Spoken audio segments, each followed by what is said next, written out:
இந்த வண்டி பார்த்தீங்கன்னா கிளாசிக் 350 குரோம் எடிஷன் வண்டி. இந்த வண்டி கஸ்டமர் கம்ப்ளைண்ட்னா என் வண்டி ரொம்ப நாளாக நான் யூஸ் பண்ணல, ரொம்பவே ஃபங்கஸ் ஆயிடுச்சு, அதுவும் இல்லாமல் சைலன்சர் பெண்டெலாம் ரொம்பவே ரஸ்ட்டு பிடிச்சிருச்சு. ஸோ எனக்கு வந்து பிராண்ட் நியூ கண்டிஷன் தான் ரெடி பண்ணித்தாங்க வண்டியை. நீங்கள் பண்ணுறீங்களா இந்த கேசஸ்லாம் பஃபிங் பண்ணிட்டு அண்டு வந்து சைலன்சர் பெண்டுமே எனக்கு க்ரோம் பண்ணித்தாங்க, ரொம்பவே டேமேஜ் ஆயிடுச்சு என் வண்டி அப்படின்னாரு. சரி ஓகே ப்ரோ பண்ணலாம்னு சொல்லிட்டு எல்லாமே ரிமூவ் பண்ணியாச்சு. ஸோ இந்த வண்டியோட சேர்த்து ஒரு 3 வண்டி நம்மள்ட்ட விட்டுருந்தாங்க இதே மாதிரி பண்ணணும்னு சொல்லிட்டு எல்லாமே கம்ப்ளீட்டாக ரிமூவ் பண்ணி எடுத்துகிட்டு வந்தாச்சு. ஸோ பாருங்கள் நம்ம எந்த அளவுக்கு ஃபினிஷிங் பண்ணியிருக்கோம் அப்படின்னு. கிளாஸ் ஃபினிஷிங்கில் இருக்கும், அந்த ஃபோர்க்கு முதற்கொண்டு நம்ம பண்ணியாச்சு. கலெக்டர் போல்ட் முதற்கொண்டு க்ரோம் பண்ணி போட்டாச்சு. ஸோ அப்போ தான் ஃபினிஷிங்காக இருக்கும். ஸோ இந்த கண்டிஷனில் நம்மள்ட்ட வண்டி வந்துச்சு. ஸோ பாருங்கள் ரைட் சைடு லெஃப்ட் சைடு 2 சைடும் காட்டுறேன். நம்ம என்ன மாதிரி ரெடி பண்ணியிருக்கோம் நீங்களே பாருங்கள், உங்களுக்கே தெரியும். ஸோ கிளாஸ் ஃபினிஷிங்கில் இருக்கும், பக்காவாக கஸ்டமருக்கு ரெடி பண்ணியாச்சு எல்லாமே.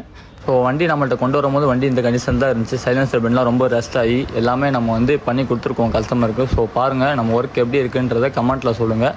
ஸோ அதே மாதிரி டைம் எடுத்துகிட்டு வாங்க. ஸோ டைம் கொடுத்தீங்கன்னா உங்கள் வண்டி இதே மாதிரி நீட் அண்ட் க்ளீனாக பக்காவாக பண்ணி கொடுத்துடலாம். ஸோ சைலன்சர் பெண்டு இந்த கண்டிஷனில் இருந்துச்சு வண்டி வரும்போது. நம்ம எந்த கண்டிஷன் கொண்டு வந்திருக்கோம் பாருங்கள், பிராண்ட் நியூ கண்டிஷனில் இருக்கும்.